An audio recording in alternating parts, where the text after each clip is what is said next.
l'homme de Néandertal a vécu plus de 300 000 ans avant de s'éteindre. Sa disparition est aussi rapide que mystérieuse. Les études récentes donnent lieu à des hypothèses aussi nombreuses que variées. Une chose est sûre, le patrimoine hérité de Néandertal n'a pas complètement disparu. Il fait partie intégrante de notre humanité.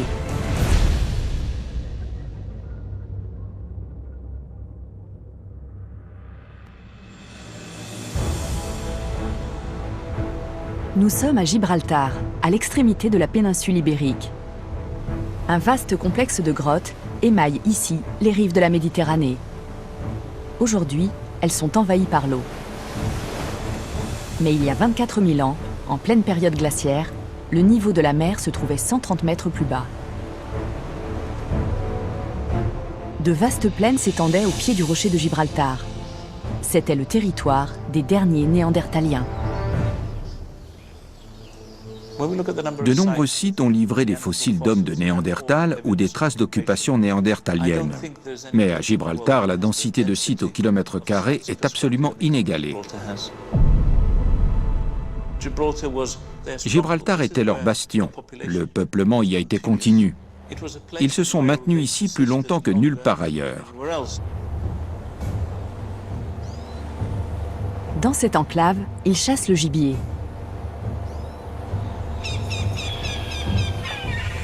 Sur le rivage, ils pêchent et vivent comme ils le font depuis des générations. Ils ignorent qu'ils sont les derniers représentants d'une espèce en voie de disparition.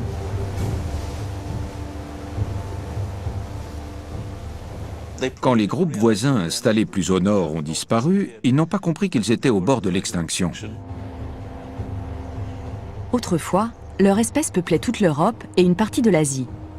Désormais, leur population est réduite à quelques clans réfugiés ici, dans le sud de la péninsule ibérique. Mais comment et pourquoi l'homme de Néandertal a-t-il disparu? Les grottes de Gibraltar contiennent peut-être des indices à ce sujet. Clive et Geraldine Finlayson sont paléontologues. Ils étudient ce site depuis plusieurs années et dirigent ici une vaste campagne de fouilles. Ces grottes forment une sorte de ville néandertalienne.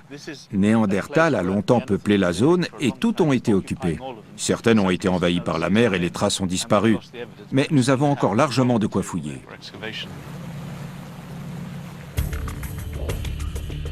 Plusieurs équipes d'archéologues mènent activement les recherches dans ces grottes. Tout dans cette grotte indique la présence de Néandertaliens. Les ossements, outils et objets dégagés sont caractéristiques. Leur forme et la technique de façonnage sont très probablement néandertaliennes. Cet objet est un nucléus, une pierre taillée pour obtenir des éclats. Cette technique peut être associée aux Néandertaliens. Chaque trouvaille permet aux scientifiques de mieux connaître l'homme de Néandertal. Nous avons ici les restes d'un foyer néandertalien. La datation au carbone 14 indique qu'il remonte environ à 47 000 ans.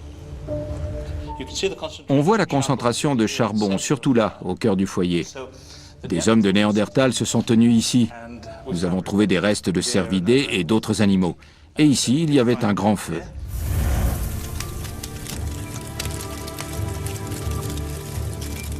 Des générations de Néandertaliens se sont rassemblées autour de ce foyer pour y préparer le produit de leur chasse.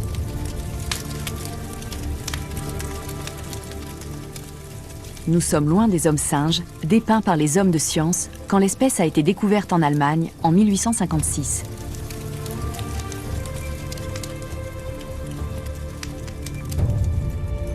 D'autres vestiges révèlent une riche culture aux multiples facettes. Un aspect de Néandertal longtemps resté méconnu. Voici un os très intéressant. C'est un os de charognard. Les Néandertaliens ne mangeaient pas ces grands oiseaux, alors qu'en faisaient-ils? On peut voir des entailles, notamment sur les os des ailes. Les plumes de ces oiseaux étaient très colorées et nous pensons qu'ils les portaient.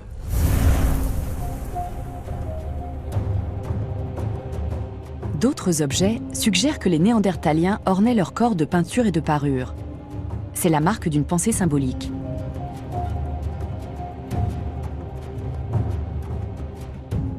Cela nous donne une dimension complètement nouvelle, quelque chose de néandertal qu'on ne soupçonnait pas avant de faire ces découvertes. Les profondeurs de la grotte cachent un vestige plus étonnant encore. La galerie bifurque vers une salle fouillée récemment.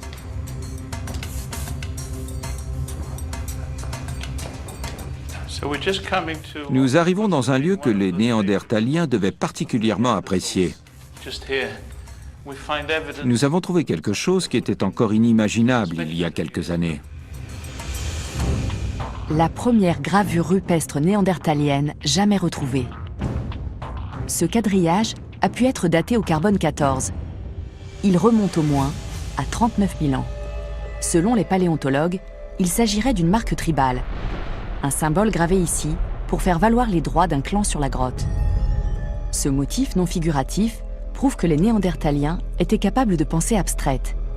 Il remet en question l'idée d'infériorité intellectuelle de cette espèce. Ils ne parlaient sans doute pas la même langue que nous, ils n'avaient pas la même conception de la beauté.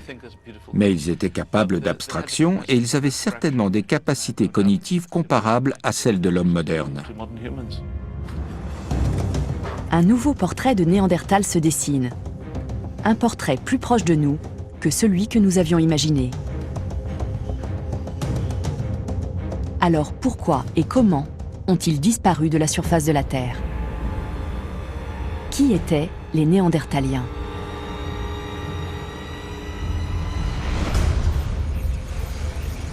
Leur histoire commence il y a 600 000 ans en Afrique, avec une espèce qui pourrait être l'ancêtre commun de Néandertal et de l'homme moderne, Homo heidelbergensis.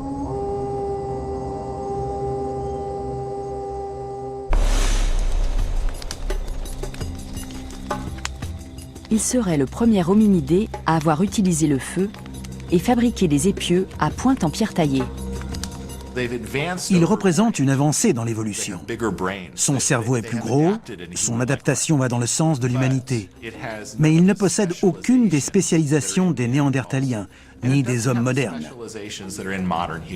Il n'est pas comme nous, ni comme l'homme de Néandertal. Mais il est possible qu'il soit notre ancêtre commun.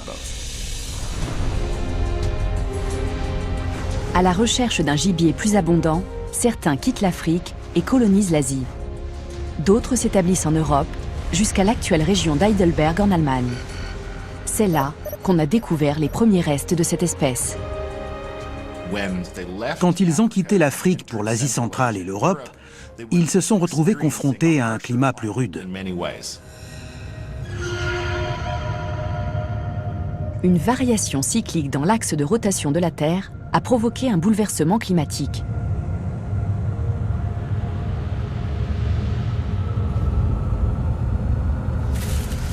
Les calottes polaires recouvrent l'Amérique du Nord et l'Europe septentrionale. Dans certaines régions de l'hémisphère nord, la température chute de 20 degrés. C'est dans ce contexte glaciaire qu'il y a 300 à 400 000 ans, une nouvelle espèce d'hominidé apparaît en Europe. Homo neanderthalensis, l'homme de Néandertal.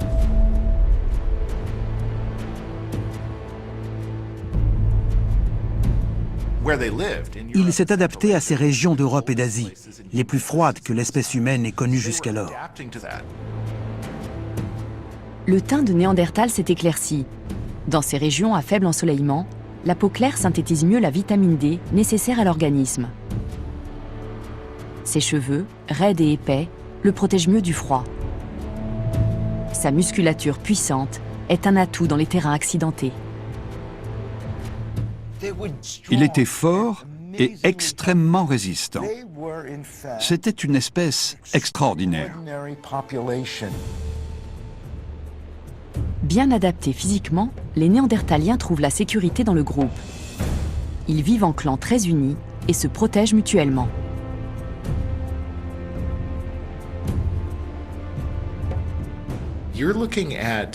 Ils ont vécu dans un environnement difficile pendant des centaines de milliers d'années. Leur durée de vie était courte.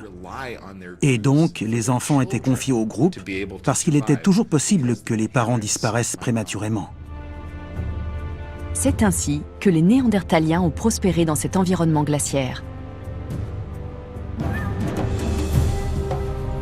Leur population se compte probablement en dizaines de milliers d'individus. Ils se dispersent dans toute l'Europe, au Moyen-Orient, en Asie centrale et jusqu'en Sibérie. Ils étaient mobiles. Ils se déplaçaient pour trouver de la nourriture et survivre. Dans ce monde glacial, la végétation est rare. Leur survie dépend de la chasse.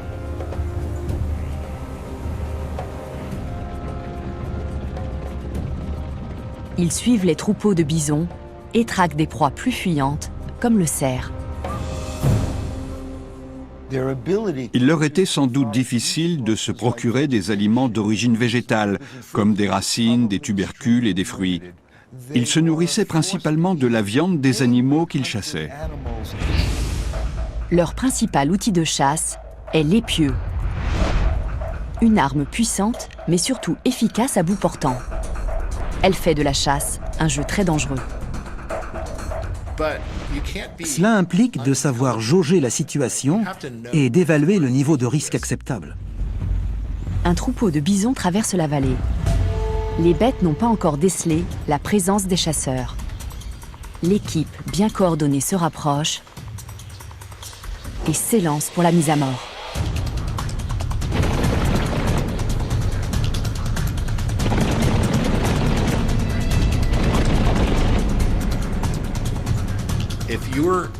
Cette technique de chasse consiste à sauter sur un bison avec un épieu.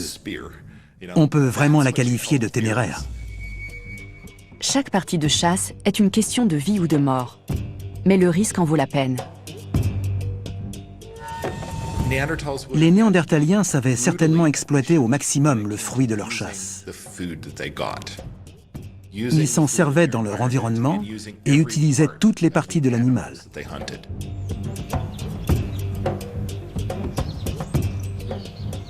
Au campement, les chasseurs dépècent les proies à l'aide de lames en silex tranchantes comme des rasoirs.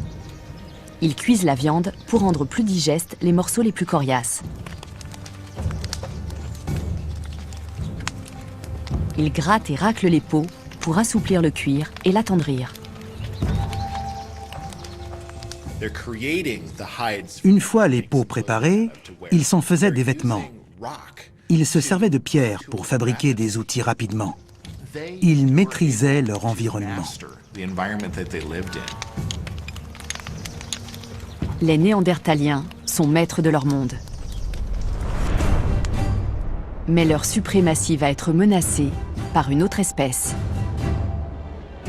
Notre ancêtre direct, l'homme moderne.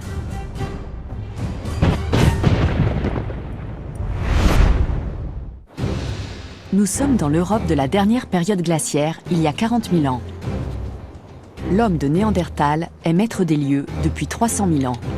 Il est parfaitement adapté à son environnement. Mais une espèce concurrente vient d'arriver sur son territoire.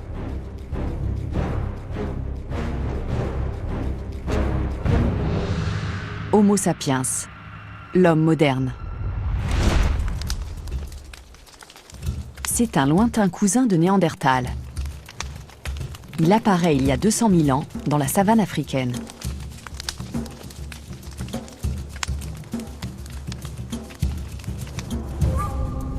Environ 120 000 ans plus tard, des groupes d'hommes modernes partent vers le nord à la recherche de meilleurs territoires de chasse. Ils se répandent au Moyen-Orient et en Asie. Quelques-uns bifurquent vers l'ouest et arrivent en Europe, le territoire de Néandertal.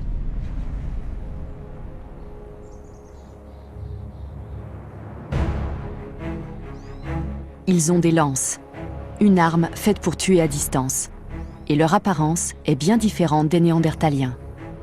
En Afrique, les étendues d'eau se sont raréfiées.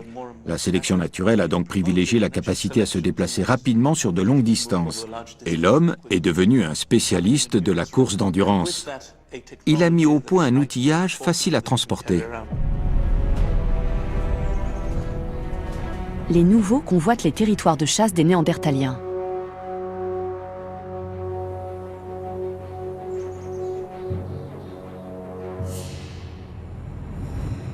Au cours de l'histoire, chaque fois que des populations humaines sont entrées en contact, il y a eu des conflits. On peut donc imaginer que Néandertal et Homo sapiens se sont comportés de la même façon. Pendant plus d'un siècle, les scientifiques ont considéré ce moment comme le début de la fin de Néandertal. 10 000 ans après l'arrivée de l'homme moderne, Néandertal a pratiquement disparu. Pour de nombreux spécialistes, il ne s'agit pas d'une coïncidence. Selon cette théorie, l'extinction des Néandertaliens est due à l'invasion des hommes modernes. Des trouvailles archéologiques semblent corroborer cette théorie. On a même mis au jour la preuve d'un meurtre. Cette côte de Néandertaliens se trouvait dans une grotte en Irak. Elle est datée de 40 à 50 000 ans et porte la marque d'une blessure mortelle. Il s'agit d'un cas avéré de meurtre d'un Néandertalien. Mais qui est le meurtrier? Il n'y a que deux réponses possibles. Un autre Néandertal ou un envahisseur sapiens. Nous sommes à Mettmann en Allemagne, au musée du Néandertal. John Hawkes est venu examiner ce fragment de squelette. La côte présente une large entaille qui a clairement été provoquée par une pointe de pierre ou une lame tranchante. La côte voisine, la 8e, n'a pratiquement pas été touchée. On peut en conclure que la pointe était très petite. Il s'agirait d'une lame coupante de haute précision. Une arme qui n'a rien à voir avec le puissant épieu néandertalien. Une petite pointe a perforé la cage thoracique. La lame est entrée avec un angle de 45 degrés. Le coup semble avoir été porté par une arme de jet. Il s'agissait donc d'un projectile façonné par un homme moderne.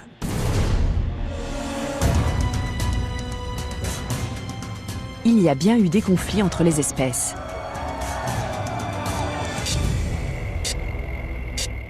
Lors de cet affrontement, un Néandertalien a perdu. Mais ces confrontations n'étaient pas toujours inégales. Des reconstitutions de Néandertaliens montrent qu'ils étaient plutôt petits et trapus, avec des membres courts et un thorax volumineux et évasé. Selon des études récentes, l'homme de Néandertal était sans doute un redoutable adversaire. Les attaches des muscles sur les os témoignent d'une force extraordinaire. Cette impressionnante musculature lui permettait de faire face à toute menace, surtout au corps à corps. Une telle espèce était capable d'affronter un bison de 2 tonnes. En comparaison, l'homme moderne devait faire figure de poids-plume. Néandertal mesurait en moyenne 10 à 12 cm de moins qu'Homo sapiens. Mais avec sa masse musculaire, il devait faire le même poids. Les pectoraux de Néandertal étaient très développés. On estime que son torse pouvait produire une force près de 2 fois supérieure à celle d'Homo sapiens. Dans un bras de fer, un Néandertal aurait battu tout le monde, y compris Arnold Schwarzenegger. Il n'aurait eu aucune chance. Cette masse musculaire indique des niveaux élevés d'androgènes, des hormones stéroïdiennes responsables des caractères masculins. Le corps des Néandertaliens était plus riche en androgènes. Cette caractéristique favorisait une imposante musculature et une forte densité des os. Les stéroïdes ont un effet secondaire bien connu. Ils étaient peut-être un peu plus agressifs et par conséquent peut-être un peu plus dangereux que l'homme moderne. Pour l'homme moderne, il était sans doute risqué de s'aventurer en territoire néandertalien. Nous n'avons peut-être pas gagné autant de batailles que nous aimerions le croire. Les Néandertaliens étaient chez eux, ils savaient se battre. Ils avaient peut-être souvent le dessus. La force de Néandertal lui a sans doute souvent donné l'avantage. Mais sa survie était aussi liée à son adaptation au climat de l'ère glaciaire.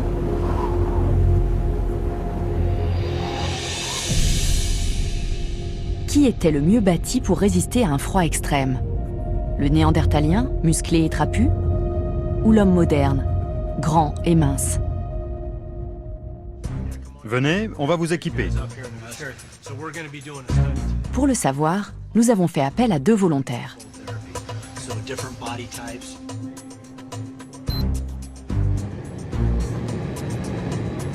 Ce centre de cryothérapie se sert du froid extrême pour accélérer la récupération des athlètes. Jason et Matt ont des morphologies très différentes. Nous allons les exposer à une température de moins 110 degrés pour étudier la façon dont leur corps réagit au froid. Le plus grand des 2 sujets représente l'homme moderne. L'autre est trapu et musclé, comme Néandertal.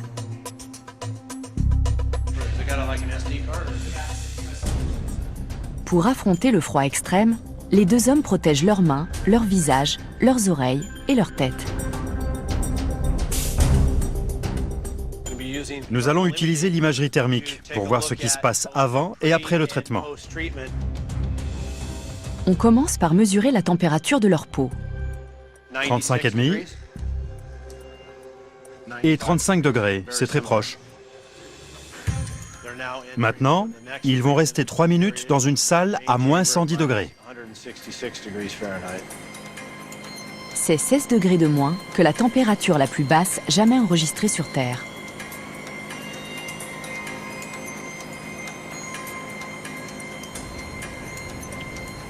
Nos sujets vont supporter 3 longues minutes de froid intense. Si leur séjour devait se prolonger, ils risqueraient l'hypothermie, l'état de choc et la mort.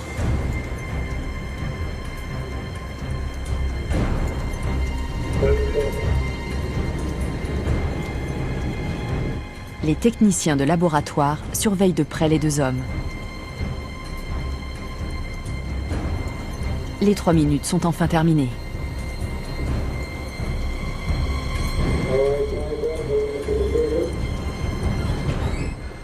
Nous allons tout de suite prendre la température de leur peau. Venez par là. 13 degrés 3, 10 degrés 5. La peau du volontaire le plus musclé est restée plus chaude. On voit ici que la température interne de Jason, sa température musculaire, est supérieure de plusieurs degrés à celle de Matt. L'imagerie thermique montre clairement les avantages d'une charpente trapue. Les zones les plus chaudes sont en rouge, les plus froides en bleu. Et ce n'est pas tout.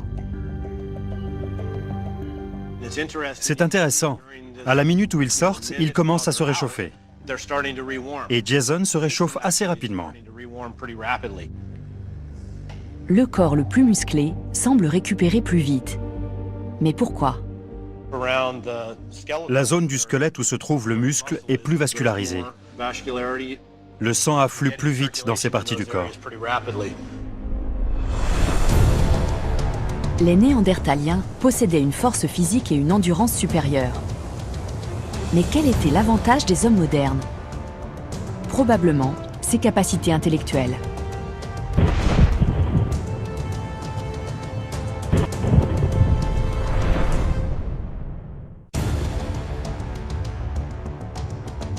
Néandertal était parfaitement adapté au climat de la période glaciaire. Mais pour ce qui est de l'intelligence, il a longtemps été l'objet de préjugés.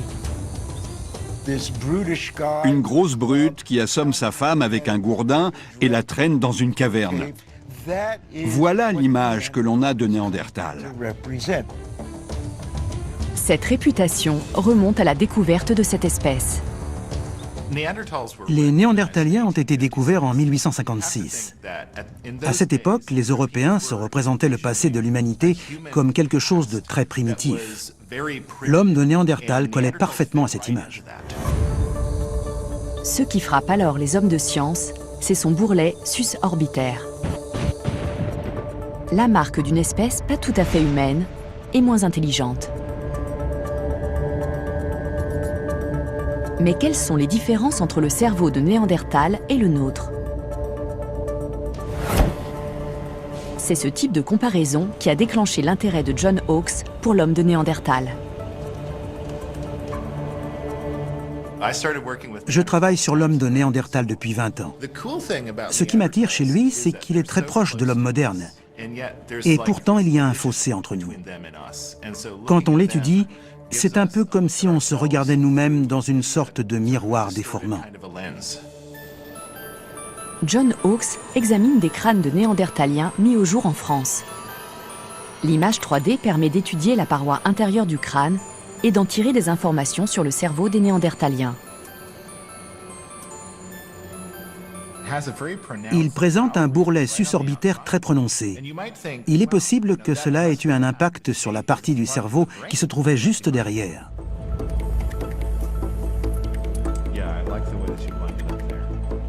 Le scanner laser reproduit chaque détail, à l'extérieur et à l'intérieur de la boîte crânienne. Quand on fait tourner l'os frontal pour regarder à l'intérieur, on peut voir l'empreinte des lobes frontaux sur la boîte crânienne. L'empreinte permet de calculer la taille des lobes frontaux, une partie du cerveau qui intervient dans les processus cognitifs. Cette empreinte est globalement identique à la nôtre. Les lobes frontaux abritent le cortex préfrontal, une zone associée au raisonnement déductif, à la résolution de problèmes et à la créativité. Une configuration très proche de la nôtre. Les parties du cerveau responsables de l'aptitude au langage, de la pensée et de la réflexion semblent avoir la même dimension et les mêmes proportions chez Néandertal et chez Sapiens. Mais une zone du cerveau néandertalien présente des différences avec la nôtre. La cavité qui se trouve au niveau de l'occiput est un peu plus grande. Cela peut impliquer une différence dans les fonctions de cette partie du cerveau. Le lobe occipital est le centre visuel du cerveau. Il intervient dans la reconnaissance des formes et des couleurs, la perception de l'espace et l'orientation. Des fonctions cruciales pour des chasseurs. Elles permettent d'identifier la cible et d'ajuster sa frappe. Néandertal devait posséder une vision très performante.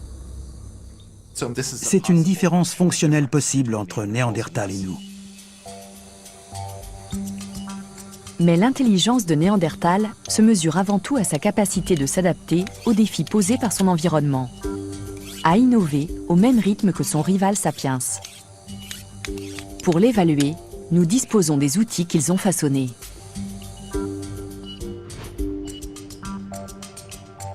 Pour un œil non exercé, les couteaux néandertaliens semblent grossiers, voire primitifs, surtout si on les compare aux lames de précision taillées par les hommes modernes. L'homme de Néandertal fabriquait des couteaux en quelques minutes, tout au plus. Les outils d'Homo sapiens paraissent beaucoup plus élégants. Une pièce comme celle-ci demande plusieurs heures de travail, parfois une journée entière. Mais un couteau façonné rapidement n'est pas nécessairement moins efficace. Les pointes de lance fabriquées par Néandertal n'étaient pas le résultat du hasard. Il était capable de créer des éclats de pierre taillée aux arêtes très aiguisées et extrêmement robustes. Metin Irene utilise l'approche expérimentale pour mieux comprendre les techniques de façonnage des outils néandertaliens.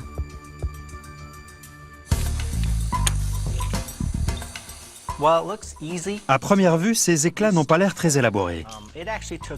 Mais il m'a fallu 1 an et demi pour apprendre à reproduire, à l'identique, les gestes techniques de Néandertal.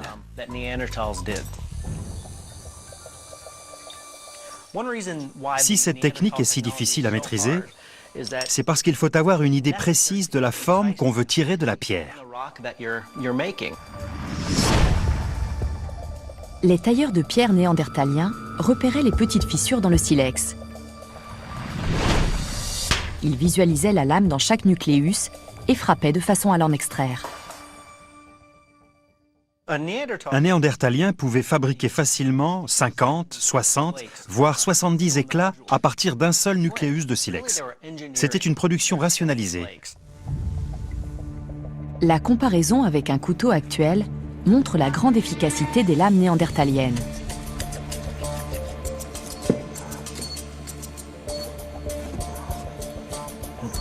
Le couteau en métal exige un effort soutenu. La lame en pierre néandertalienne coupe très facilement.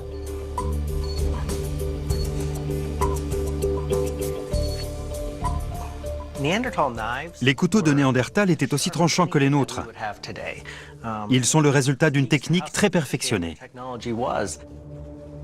Et d'une capacité à exploiter les matériaux à disposition. Ces lames en pierre font voler en éclats des préjugés bien établis.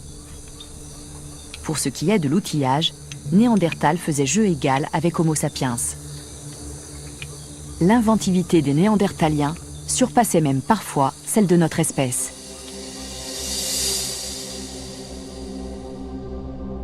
Cet objet, en apparence insignifiant, a été découvert en 1963 dans une mine allemande. C'est un fragment d'Histoire des techniques. Il a 50 000 ans et porte la marque de son propriétaire d'origine.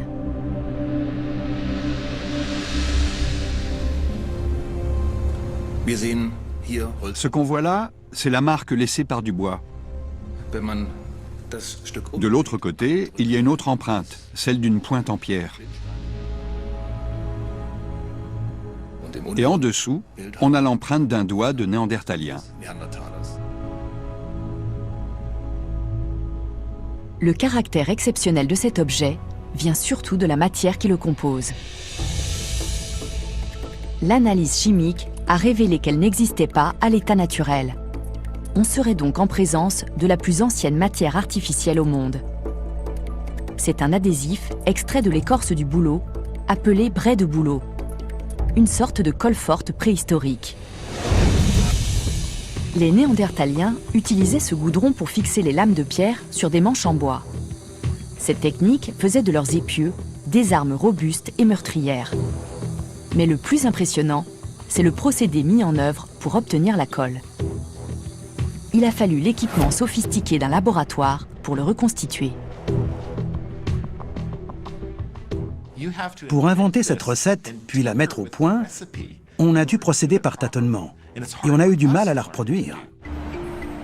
Pour obtenir ce mastic, il faut chauffer l'écorce à une température précise, comprise entre 340 et 400 degrés. Mais à l'air libre, le bois prend feu avant d'atteindre cette température. Alors comment les Néandertaliens procédaient-ils? Christian Wunderlich va tenter de confectionner du brai avec le matériel disponible à l'époque de Néandertal. Il faut d'abord placer l'écorce de bouleau dans un récipient, comme cet œuf d'oie. On enterre ensuite un réceptacle doté d'une ouverture plus large. Il va recueillir le brai. On pose dessus le contenant de l'écorce. On scelle enfin les deux récipients avec une couche de boue. Elle va empêcher l'oxygène de pénétrer à l'intérieur et de provoquer la combustion de l'écorce. C'est un procédé très complexe qui demande de la précision à chaque étape. Pourtant, ils l'ont manifestement maîtrisé pendant très longtemps. Des charbons incandescents chauffent l'écorce de bouleau.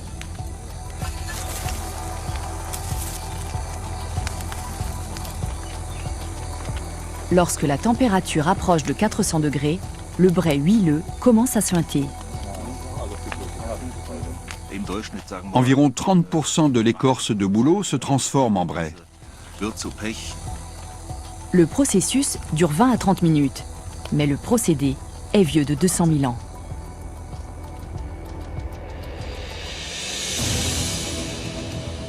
Il témoigne des capacités intellectuelles de Néandertal. C'est la preuve qu'à l'image de l'homme moderne, il était capable d'innover et d'inventer. Il savait voir le potentiel de son environnement et le modeler à son profit. La technique, c'est la capacité de reproduire des gestes prédéterminés pour créer un objet utile à la vie. Et les Néandertaliens possédaient cette capacité. Ils maîtrisaient des savoir-faire transmis de génération en génération, bien avant l'arrivée de l'homme moderne. Nous commençons tout juste à lever un coin du voile sur la complexité des techniques néandertaliennes. Mais la technique de Néandertal cachait peut-être une faille fatale.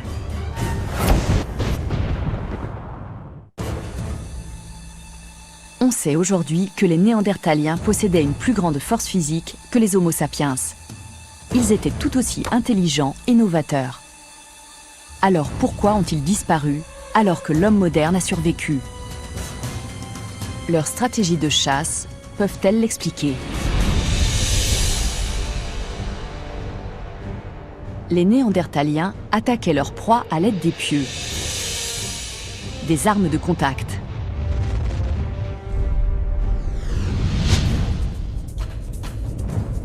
Les hommes modernes poursuivaient le gibier armé de lances.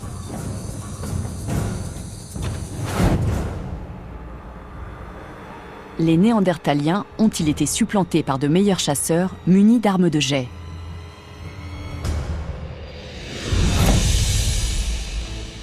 Nous sommes au laboratoire balistique de l'Université de Californie à Berkeley. Mike Lotz est expert en armes. Il va utiliser ces installations pour évaluer les performances des armes préhistoriques. Ce canon à air va reproduire la force d'un coup d'épieu néandertalien. On pourra ainsi la comparer à la puissance d'une arme lancée par l'homme moderne. La conception des deux armes est différente.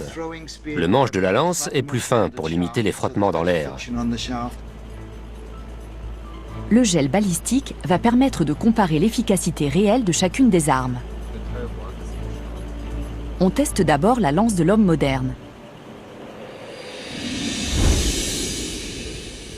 Selon Mike Lotz, Homo sapiens devait lui aussi s'approcher de sa proie pour viser avec précision. Il estime la distance idéale à 3 ou 4 mètres.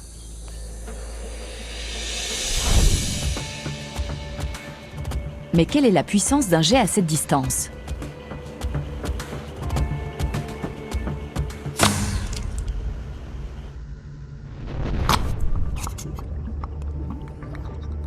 L'impact provoque une onde de choc dans la gélatine. Mais seule la pointe en pierre de la lance a traversé le bloc. Pas mal. On a réduit la force du jet d'un tiers par rapport à la frappe de Néandertal. C'est la puissance développée par les premiers hommes modernes. C'est assez impressionnant. En vol, la lance perd de l'énergie cinétique. Mike Lotz estime qu'elle frappe avec une puissance inférieure de 30% à celle de l'épieu. Il faut maintenant tester cette hypothèse.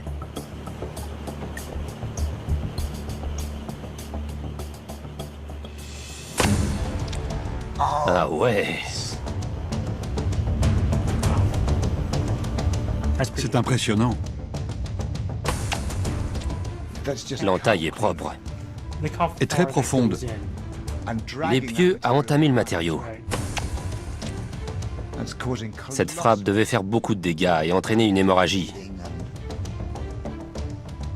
Et le choc en lui-même, c'est colossal.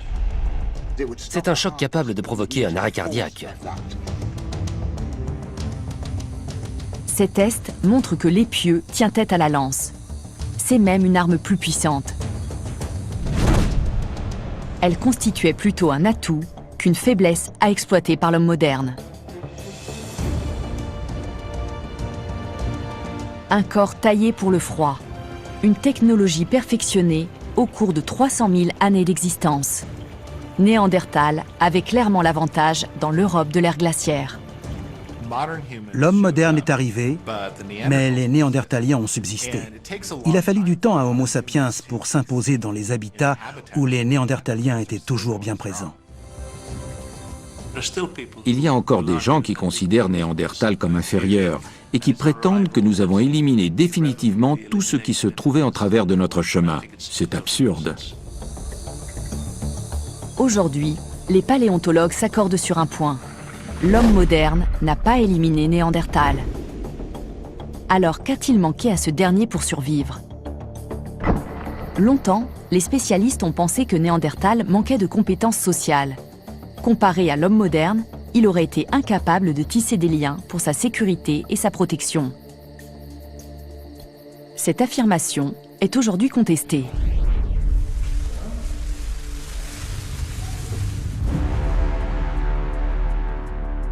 À Mettmann, en Allemagne, un squelette vieux de 60 000 ans éclaire la sociabilité de Néandertal d'un jour nouveau. C'est formidable, on a un squelette pratiquement complet.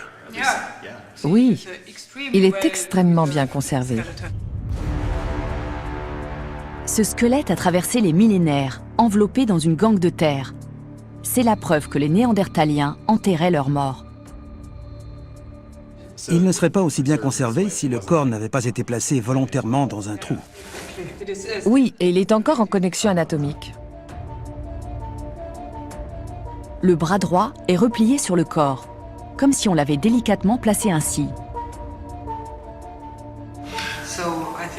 Je pense qu'il a été déposé dans une tombe et recouvert de terre pour protéger le corps des charognards, des hyènes et autres prédateurs. Cette tombe n'est pas un cas isolé. On a même relevé différents rituels funéraires. Les traditions étaient aussi variées qu'elles le sont aujourd'hui chez l'homme moderne. Les corps sont parfois alignés en rang. Les tombes peuvent aussi être marquées d'une grande pierre gravée de signes. La signification de ces pratiques funéraires reste un mystère. Mais le simple fait qu'elles existent est révélateur. La façon dont ils traitaient leurs morts nous renvoie à une culture que nous identifions comme une caractéristique de l'humanité.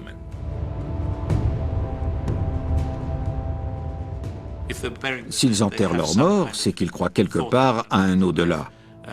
Ils ont du respect pour les morts. C'est une preuve de leur humanité, ils sont proches de nous. Dans l'un des sites fossiles les plus inaccessibles du monde, les archéologues ont mis au jour des preuves d'un lien beaucoup plus étroit entre nos deux espèces. Cette découverte sensationnelle a renversé le questionnement habituel. Il ne s'agit plus de savoir si Néandertal était humain, mais dans quelle mesure nous sommes, nous, un peu des Néandertaliens.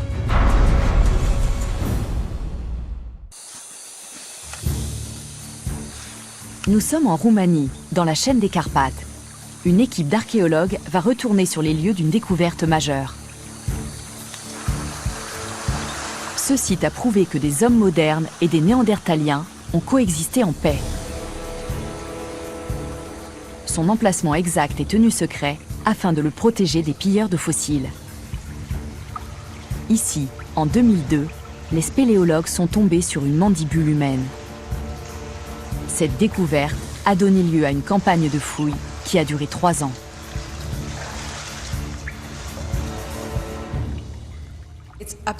C'est un site absolument vierge.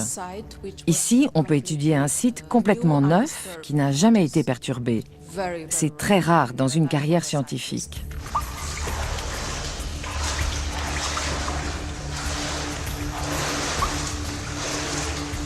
Des hommes modernes et des Néandertaliens ont vécu dans ces lieux à la même période.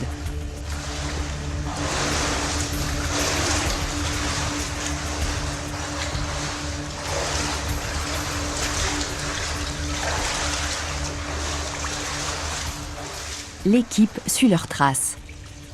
Elle emprunte des galeries obscures et remonte le lit d'une rivière souterraine. À mesure qu'ils avancent, le passage rétrécit et le niveau de l'eau monte. C'est froid, humide et très dangereux. Mais c'est le seul passage pour atteindre la grotte.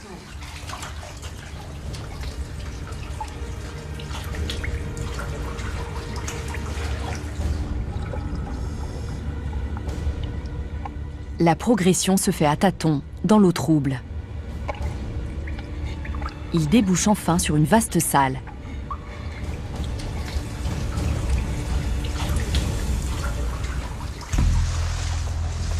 Elle est percée de galeries, ouvrant sur de petites cavités.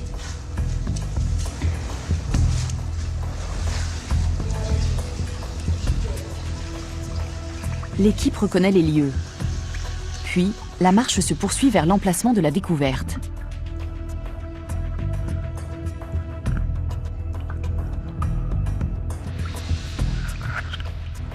Mais le passage est bloqué. Les eaux ont monté et ont inondé la grotte. On est dans une galerie étroite, absolument seul. Si on se trouve coincé, il n'y a aucun moyen de s'en sortir.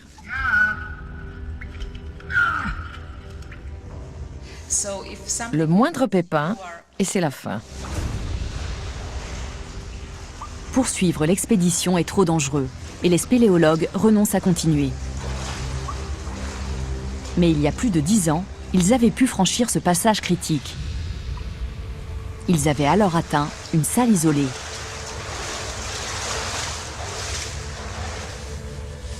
Voici les images de 2003.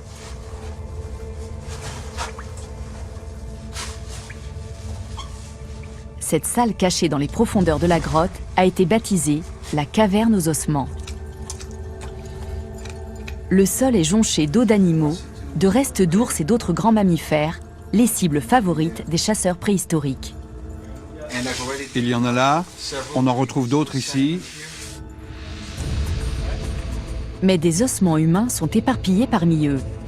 Ce sont en majorité de petits fragments d'os fossilisés qui datent de 40 000 ans. C'était fabuleux. J'étais stupéfaite par la richesse de la grotte. Dans un coin sombre, un membre de l'équipe remarque alors quelque chose. On dirait un os humain là-bas. Il s'agit d'un fragment de crâne. C'est le premier élément d'une découverte cruciale. Le crâne, c'était extraordinaire. Il est capital pour l'histoire de l'humanité.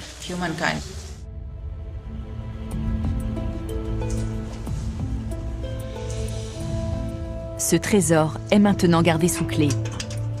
Il se trouve à l'Institut de spéléologie de Bucarest, sous la surveillance de Silviu Constantin.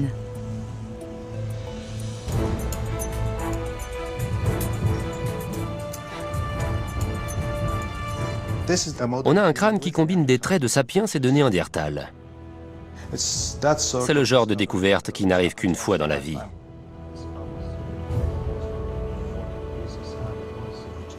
Le paléontologue et son équipe ont mis 3 ans à reconstituer le crâne.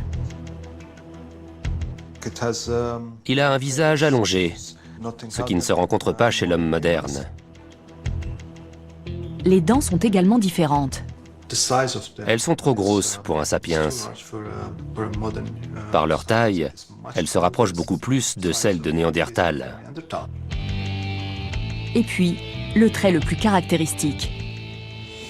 À l'arrière du crâne, l'os occipital forme cette sorte de chignon. Cette excroissance abrite le lobe occipital, là où est traitée l'information visuelle. C'est la seule aire du cerveau plus grande chez l'homme de Néandertal que chez l'Homo sapiens. C'est typique de Néandertal, pas de sapiens. Il s'agit peut-être du chaînon manquant entre les deux espèces. Cet hybride ouvre la voie à des spéculations de toutes sortes. On peut imaginer que des hommes modernes ont eu des liaisons avec leurs voisins néandertaliens. Ce crâne est la première preuve directe du métissage entre Néandertal et l'homme moderne. Il renvoie à la question de nos origines et de notre identité.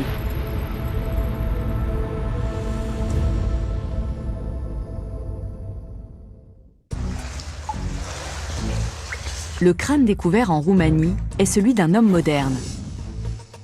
Mais il possède incontestablement des traits caractéristiques des Néandertaliens. Serions-nous donc apparentés à Néandertal ? Quels sont nos liens de parenté? Qu'est-ce qui nous relie à Néandertal? Pour moi, cette question est l'un des plus merveilleux mystères de nos origines.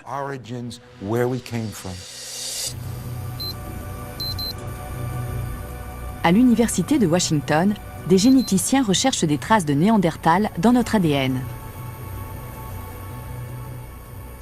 L'ADN est une fabuleuse mine d'informations. C'est un peu comme un livre où se trouve consignée toute l'histoire de notre lignée. Les longs rubans d'ADN enroulés dans nos cellules déterminent nos traits. Le génome constitue l'ensemble de notre matériel génétique. Le génome contient le développement de notre corps, toute la physiologie de notre organisme. C'est ce qui fait qu'un humain est un humain et un néandertalien un néandertalien. En 2010, des chercheurs ont dressé la carte du génome de Néandertal. Ils l'ont ensuite comparé à celui de l'homme moderne. Les conclusions de l'étude ont été pour le moins surprenantes. En fait, à l'exception de l'Afrique, toute l'humanité a des ancêtres néandertaliens. La proportion varie un peu en fonction des populations, mais en moyenne, elle constitue entre 1,9% et 2,1% du génome d'un individu. Néandertal continue de vivre à l'intérieur de nos cellules. Et c'est par hybridation que nous avons hérité de ces séquences. Elles ne viennent pas d'un ancêtre commun vieux de 500 000 ans. Cette hybridation pourrait remonter à 60 000 ans, lors des premiers contacts entre les hommes modernes et les néandertaliens. Les descendants de ces hybrides se sont dispersés. Ils ont fini par coloniser la majeure partie de la planète. Mais de même que les néandertaliens, ils ne sont jamais retournés en Afrique. En Afrique, on ne trouve pas de traces d'ascendance néandertalienne. Avec son équipe, Joshua Eiki a traqué systématiquement tous les gènes hérités de Néandertal. En 2014, ils ont comparé l'ADN prélevé sur des ossements de Néandertal au génome de plus de 700 de nos contemporains. Les 2% de mon génome hérité de Néandertal ne sont pas forcément les mêmes que les 2% dont une autre personne aura hérité. Si l'on additionne les différents gènes de Néandertal présents dans la population actuelle, on s'aperçoit qu'une grande partie du patrimoine génétique néandertalien est toujours vivant. Collectivement, nous partageons environ 30% du génome de Néandertal. Certains de ces traits génétiques sont même assez visibles. Nous avons identifié 10 régions du génome qui présentent des avantages adaptatifs que possédaient les Néandertaliens. Et ce qui est remarquable, c'est que bon nombre de ces gènes sont liés au métabolisme des cheveux et de la peau. L'un de ces gènes conditionne la pigmentation de la peau. Chez la population d'ascendance européenne, la peau claire est sans doute un trait hérité de Néandertal. Pour ce qui est de cette région précise du génome, les Européens sont plus néandertaliens comme modernes. Autre héritage possible de Néandertal, les cheveux raides. Il est clair que le métabolisme des cheveux et la peau des Néandertaliens présentaient un avantage adaptatif pour nos ancêtres. Ces gènes les ont peut-être aidés à survivre et à s'adapter au climat plus froid.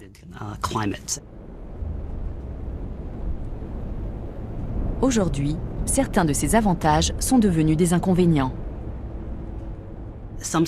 Des études tendent à montrer que certaines séquences de Néandertal présentes chez les Européens jouent un rôle important dans le métabolisme des acides gras. Ce trait archaïque pourrait notamment être responsable de l'obésité. Mais pendant la période glaciaire, cette adaptation a permis aux Néandertaliens de se ménager des réserves de graisse. Elle a favorisé leur survie et peut-être également celle de nos ancêtres. Les hybridations avec les Néandertaliens ont permis à l'homme moderne de bénéficier de variants géniques déjà adaptés aux conditions climatiques. Pour nos ancêtres, elles ont été le moyen de s'adapter rapidement à un environnement très différent.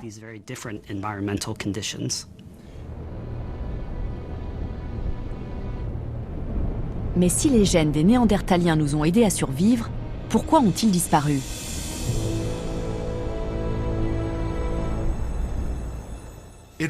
Ce qui reste un mystère, c'est la raison pour laquelle ils ont disparu de cette manière, de façon aussi soudaine.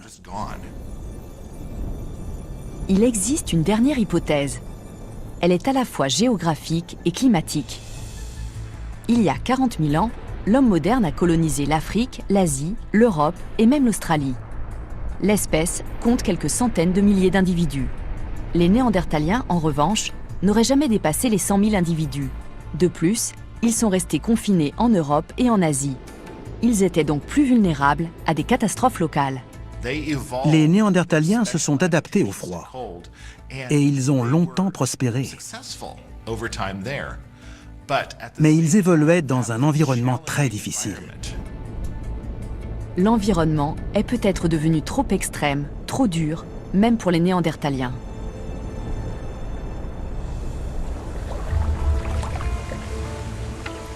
Ce lac, situé près de Daune en Allemagne, est un mare, un cratère volcanique rempli d'eau.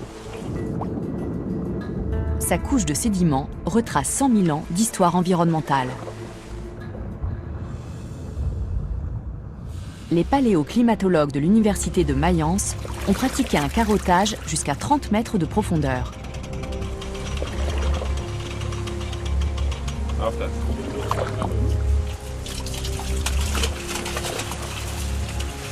Chaque strate, épaisse de quelques millimètres, correspond à une année.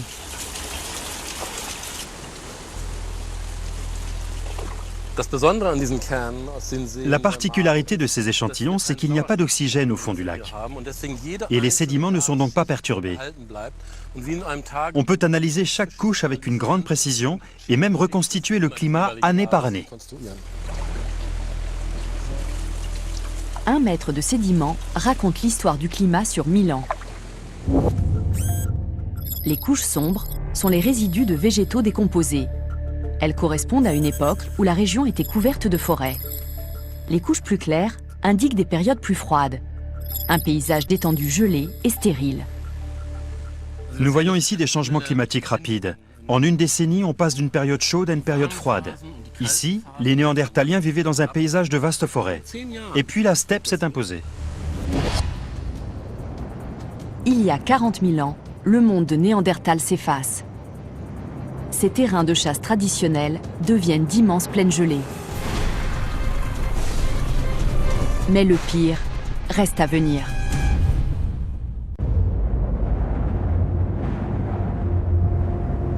À la même époque, le continent européen subit une fluctuation climatique majeure.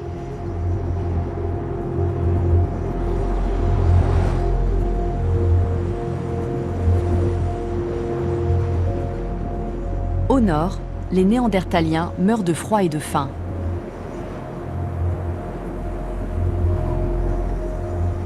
D'autres ont recours à une stratégie de survie qui a fait ses preuves. Ils partent. Les clans se déplacent parfois de plusieurs centaines de kilomètres.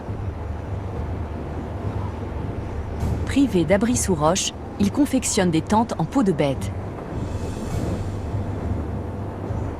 Leur morphologie et les savoir-faire acquis en 300 000 ans d'existence leur permettent de subsister dans ce monde glacé.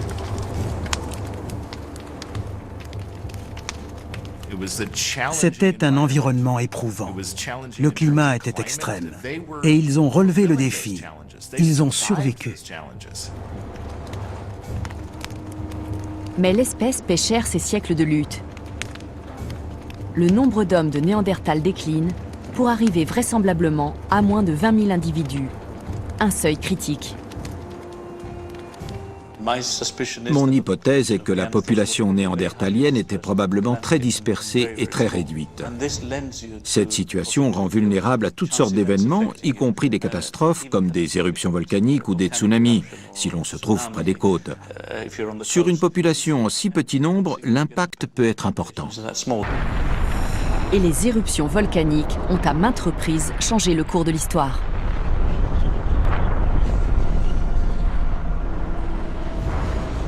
Une population parfaitement adaptée génétiquement peut disparaître du jour au lendemain à la suite d'une éruption volcanique. Et il n'y a pas de retour possible. Une éruption volcanique a-t-elle scellé le sort des Néandertaliens?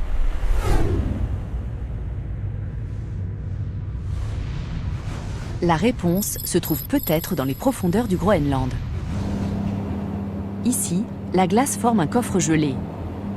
Des millénaires d'histoire climatique s'y trouvent piégés.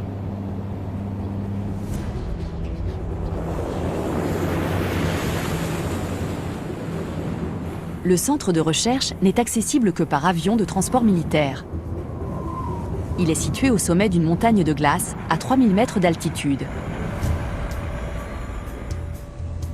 James White fait partie de l'équipe scientifique. Il fore la glace sur des centaines de mètres pour extraire des carottes de sédiments. Ici, la neige n'a jamais fondu. Elle s'accumule continuellement d'année en année. Au Groenland, on a 1 mètre de neige par an. Les archives glaciaires s'étendent sur 150 ou 160 milliers d'années. Les gaz et sédiments piégés dans la glace donnent une image très précise de l'histoire de notre planète. Nous mesurons la température, la quantité de poussière dans l'atmosphère et la composition de celle-ci, le niveau de méthane et de CO2. Lors d'une éruption volcanique majeure, de la cendre se répand dans l'atmosphère, ainsi que du sulfate. On va alors pouvoir le mesurer et confirmer l'hypothèse d'une éruption à cette période.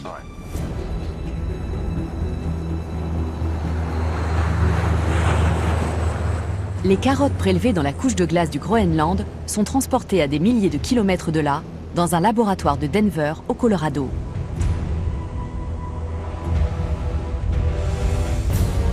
Le laboratoire abrite 20 km de carottes de glace en attente d'être analysées. C'est le Fort Knox des carottes de glace. C'est notre or à nous, un matériel extrêmement précieux. James White va récupérer un échantillon de glace qui date approximativement de l'époque de la disparition de Néandertal. L'échantillon que nous allons étudier a environ 39 000 ans, c'est ça? Oui. Le scientifique étudie les carottes de glace depuis 30 ans. Il sait faire parler les cylindres gelés. Les Néandertaliens étaient encore là quand cette neige est tombée. C'est très émouvant et très intéressant.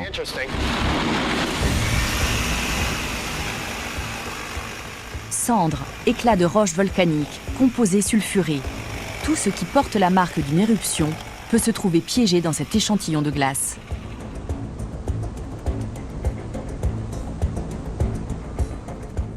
Cet échantillon comporte plusieurs bandes. On a 2 belles couches épaisses qui pourraient indiquer une éruption volcanique. C'est vrai. On voit un agrégat de couches minces ici et un autre là, sur la gauche. Ces agrégats sont inhabituels. Les bandes sombres sont formées de dépôts microscopiques en suspension dans la glace. On va examiner ça au laboratoire. Ça pourrait être intéressant.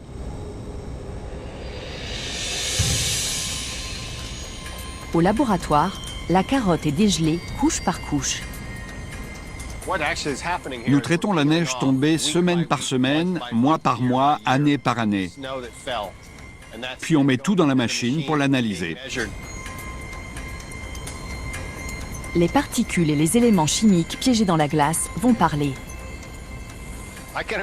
J'imagine que les Néandertaliens auraient été très surpris par ce qu'on voit ici. Mais ils auraient été encore plus étonnés que nous sachions ce qui allait leur arriver. La glace livre enfin un secret bien gardé. Les résidus d'une éruption volcanique. On ne voit pas de cendres au Groenland, mais on a le sulfate issu de l'éruption. Et on sait que la période correspond exactement à ce grand refroidissement indiqué ici dans la carotte. Cet élément se rapporte clairement à une gigantesque éruption. Cette éruption volcanique a certainement été l'une des plus importantes en 200 000 ans. La période a dû être très difficile pour les êtres vivants. Cette éruption peut-elle expliquer la disparition de l'homme de Néandertal ?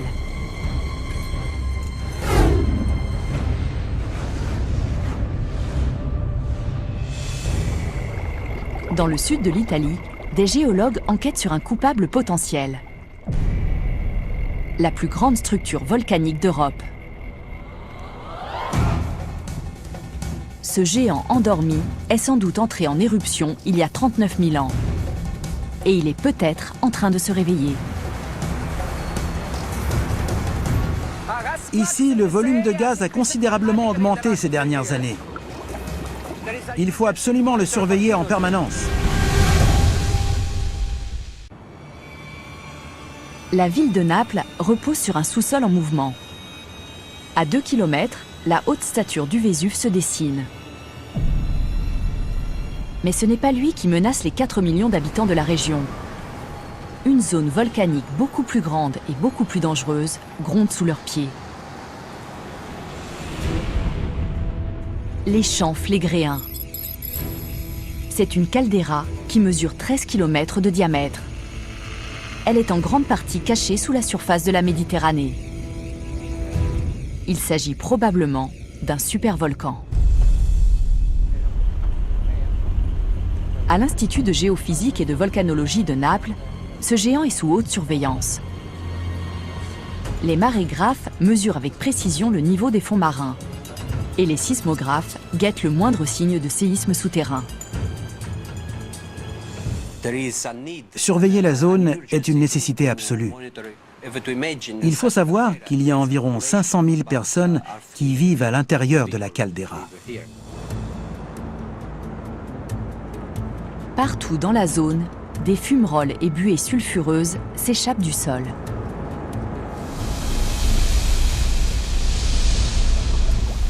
La boue volcanique bouillonne dans les mares. Elle atteint une température de plus de 150 degrés. Les chercheurs enregistrent des signes d'activité alarmants. Les émissions de gaz ont considérablement augmenté ces dernières années. En ce moment, le sol se soulève. Il faut absolument le surveiller en permanence. En 30 ans, le niveau du sol s'est élevé de 2 mètres.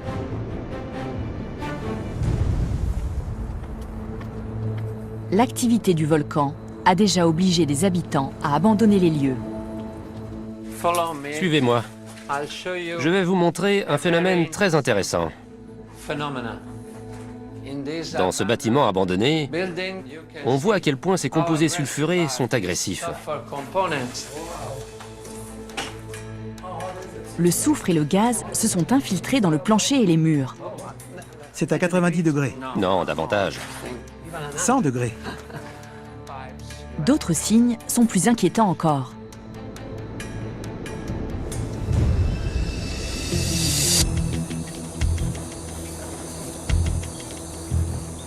Dans les collines des environs de Naples, Antonio Costa et Roberto Isaia cherchent les traces d'une violente éruption. Elle pourrait être liée à l'extinction de l'homme de Néandertal. Nous y sommes. Voilà la couche dont nous avons parlé. Celle-ci, juste là. Ces falaises de 80 mètres sont composées de débris volcaniques issus d'une seule et même éruption.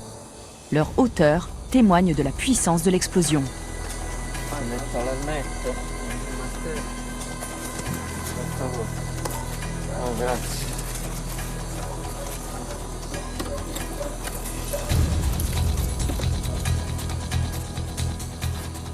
Voilà la cendre. La cendre de cette falaise a été datée au carbone 14. Elle se serait déposée ici il y a 39 000 ans, l'époque où Néandertal a disparu à peu près partout dans le monde. C'est une cendre très fine, très légère. On peut imaginer qu'elle s'est répandue dans tout l'est de la Méditerranée, très loin des champs phlegréens. Cette éruption a-t-elle été assez puissante pour précipiter la fin de Néandertal? Une éruption en Italie a pu être décisive. Reste à déterminer son extension géographique. Cette ère est-elle plus grande que nous l'avions imaginé? L'épaisseur des couches de cendres permet d'évaluer la puissance d'une éruption volcanique.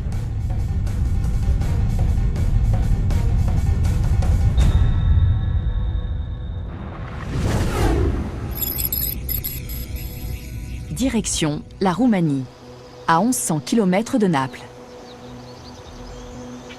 Daniel Verres recherche des cendres issues de l'éruption des champs phlegréens.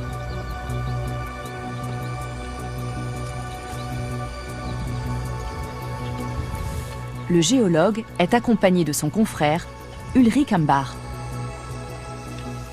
Je prends un échantillon pour l'examiner. C'est beaucoup plus léger que le Löss. Je crois que c'est peut-être de la cendre volcanique. T'en penses quoi? Oui, ça en a la consistance. Ça y ressemble beaucoup. Les deux hommes font partie d'un réseau de géologues qui étudie la puissance et l'impact de l'explosion des champs flégréens. Cette cendre pourrait leur apporter un élément de réponse. À cet endroit, l'épaisseur de la couche de cendre est d'1,10 m. Elle augmente encore par là. Oui, sur la gauche, vers le milieu de cette dépression qui est recouverte de débris. La hauteur de la couche permet d'estimer l'ampleur de l'explosion. Cette éruption a projeté jusqu'à 1,50 m de cendres sur la région. C'est une découverte inattendue. L'éruption à l'origine de ce dépôt a dû être d'une très grande intensité. On sait que l'éruption des champs flégréens a été la plus forte sur une période de 200 000 ans. S'il s'agit ici du même événement, comme on le pense, c'est la preuve que cette éruption a été sans doute encore beaucoup plus puissante qu'on le croyait.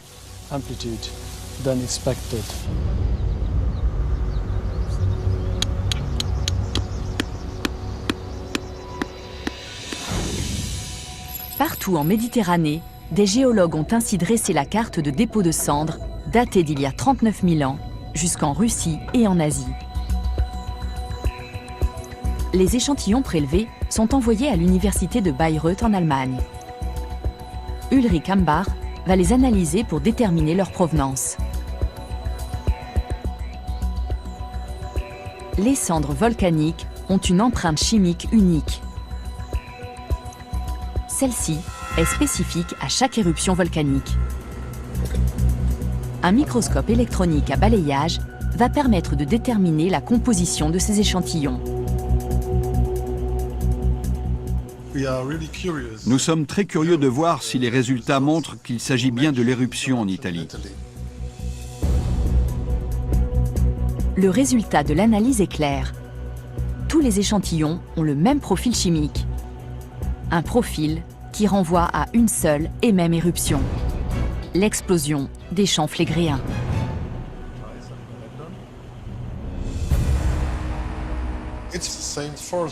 C'est la même chose pour tous les sites qui ont été explorés par nous et par nos collègues, de la Russie jusqu'à la Libye. Ces analyses montrent l'ampleur terrifiante de l'explosion. L'éruption a émis des cendres sur 3 continents. Le nuage a assombri de vastes portions du territoire des Néandertaliens. À l'Institut de volcanologie de Naples, Antonio Costa prépare une simulation par ordinateur de l'éruption des champs flégréens. Elle révélera ce qui s'est passé il y a 39 000 ans.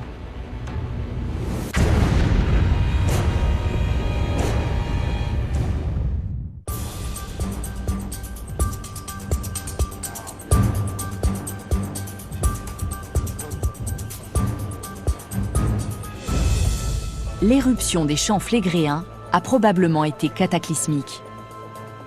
Elle pourrait avoir précipité l'extinction de Néandertal. Nous sommes enfin à même d'évaluer la durée de l'éruption. Nous avons estimé qu'elle s'est produite sur 3 ou 4 jours.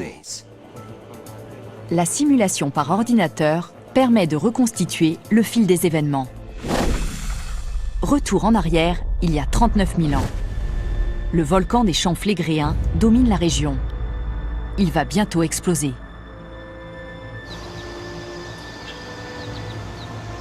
Non loin de là, les Néandertaliens sentent les signes de l'imminence d'une éruption. De multiples secousses venues du volcan.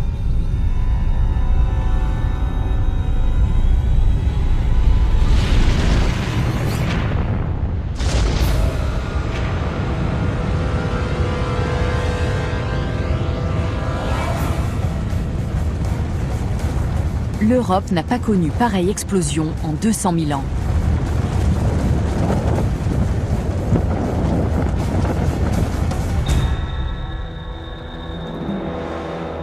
Des nuées ardentes détruisent tout sur une distance de 60 km.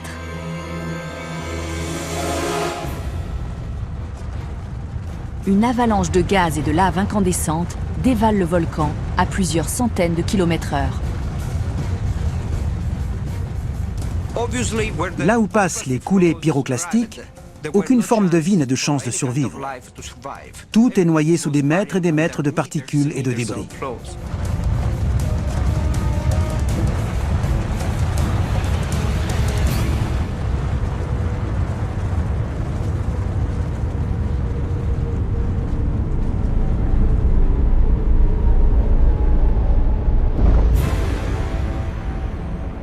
Un nuage en forme de champignon, fait de gaz et de débris surchauffés, s'élève dans l'atmosphère. Une épaisse couche de cendres s'étale sur le sud et l'est de l'Europe. En quelques jours, le nuage s'étend au Moyen-Orient et à l'Asie centrale. Les populations d'hommes modernes sont dispersées tout autour du globe. Mais les hommes de Néandertal ne sont présents qu'en Europe et en Asie centrale, les régions les plus touchées par l'explosion. Ils n'ont aucune chance d'échapper au cataclysme. 4 millions de kilomètres carrés ont été recouverts par un demi-centimètre de cendres. Le nuage de débris obscurcit la lumière du soleil pendant des semaines. Les cendres pleuvent sur un territoire qui s'étend de la Russie à l'Afrique du Nord. À cette époque, les conditions de vie en Europe étaient déjà très difficiles. Et voilà qu'un hiver volcanique s'abat sur le continent. Dans la zone critique, les Néandertaliens et les hommes modernes affrontent une mort lente et atroce. Un demi-centimètre de cendre suffit à tuer le peu de végétation qui existe à cette époque. La cendre prive les plantes de lumière. Elle contient aussi de fortes quantités de fluor, un élément chimique mortel pour les végétaux. Quand la végétation meurt, les animaux meurent et les hommes sont privés de ressources. Beaucoup de Néandertaliens dépérissent et meurent lentement de faim. D'autres montrent des symptômes d'empoisonnement au fluor, une fatigue chronique, des nausées et pour finir, la mort. Les premiers à partir sont les enfants et les vieillards. Mais l'espoir de survie des plus robustes est tout aussi mince. Les vastes forêts où l'homme de Néandertal a vécu pendant des millénaires ne sont plus qu'un souvenir. Il n'y reste plus que les membres agonisants d'une espèce condamnée. En Europe de l'Est, il a fallu attendre au moins un siècle pour que l'écosystème se régénère.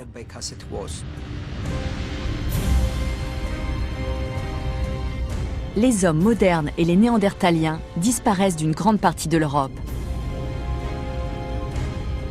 Seuls survivent les Néandertaliens qui peuplent les lisières de ce territoire.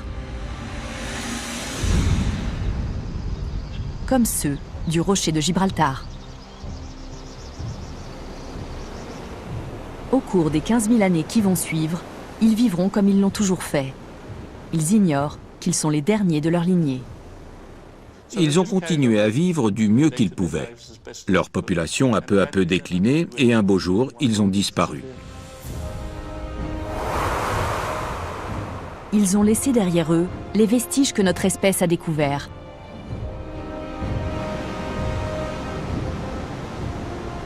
Une espèce qui pourrait bien connaître le même sort.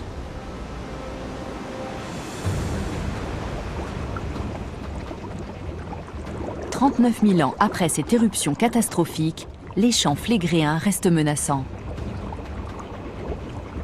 Une nouvelle super-éruption ne semble pas à craindre dans un avenir proche. Mais si cela arrivait, elle pourrait décimer notre continent. Les volcanologues sont en alerte rouge. Depuis peu, on a une plus grande proportion de composants magmatiques dans les gaz. Nous les contrôlons régulièrement tous les 15 jours. Même ceux qui vivent loin de ce monstre ont tout lieu d'être inquiets. Ce n'est pas le seul supervolcan en activité, ni le plus dangereux.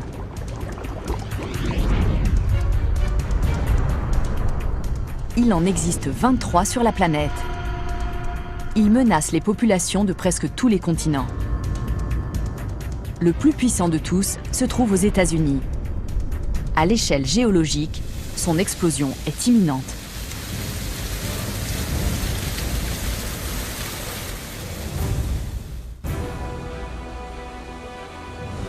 Nous sommes dans le nord-ouest du Wyoming. Le parc national de Yellowstone s'étend sur près de 9000 km². Cet immense territoire préservé abrite une faune et une flore extraordinaires. Le parc contient la moitié de tous les geysers du monde. Ils trahissent les forces violentes qui bouillonnent sous la surface. C'est le plus grand supervolcan en activité du monde. En un peu plus de 2 millions d'années, Yellowstone a connu 3 éruptions. 2 d'entre elles au moins peuvent se ranger parmi les super-éruptions, et peut-être même les 3. Les géologues estiment que ce volcan entre en éruption tous les 600 à 800 000 ans. La dernière s'est produite il y a 640 000 ans.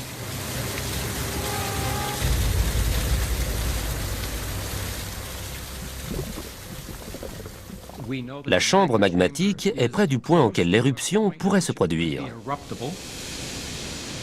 Selon les prévisions d'un rapport géologique américain, une éruption aurait des conséquences catastrophiques. Les cendres brûlantes et la roche en fusion s'abattraient sur la région et détruiraient tout sur des kilomètres. Des milliards de tonnes de scories seraient projetées dans l'atmosphère. Un immense nuage noir se déplacerait sur plus de 5000 km.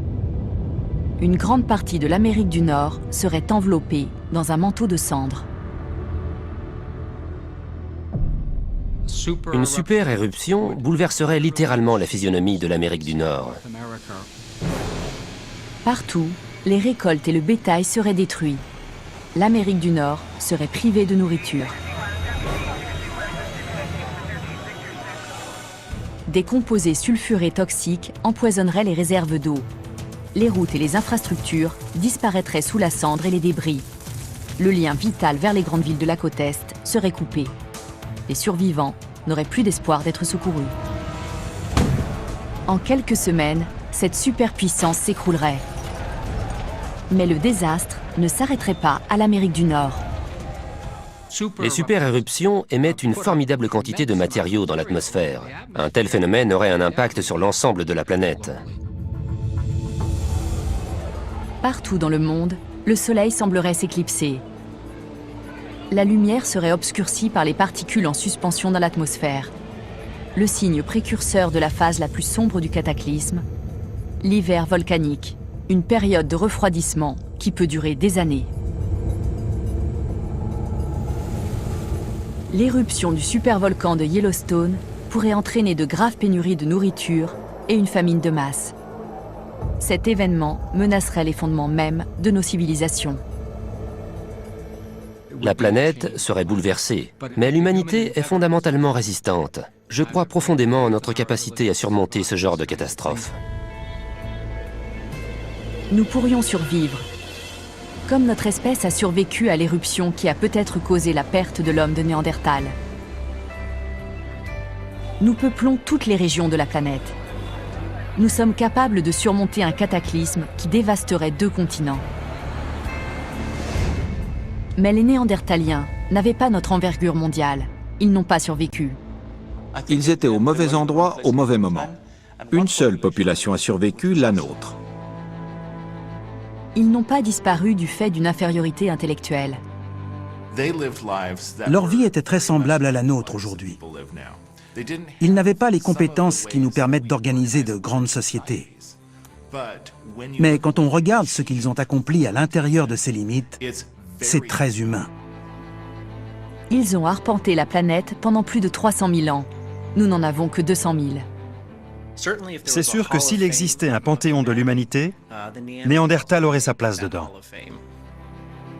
D'une certaine manière, nous lui devons la vie. On peut remercier les Néandertaliens. Ils nous ont aidés à survivre et à nous reproduire quand nous sommes sortis d'Afrique. Ils ont joué un rôle important dans l'évolution de l'homme. Et leur patrimoine continue de vivre en nous. Nous pourrions dire que nous avons rencontré Néandertal. C'est nous. Les Néandertaliens ont régné sur l'Europe pendant 300 000 ans. Serons-nous capables de survivre aussi longtemps? C'est une affaire de hasard. Les choses auraient pu se passer autrement. Et aujourd'hui, nous serions des Néandertaliens en train de parler de l'extinction de l'autre espèce.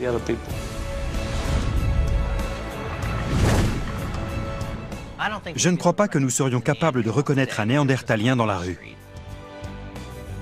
Il serait sans doute parfaitement adapté à notre société. Et il réussirait probablement mieux que nous dans certains métiers.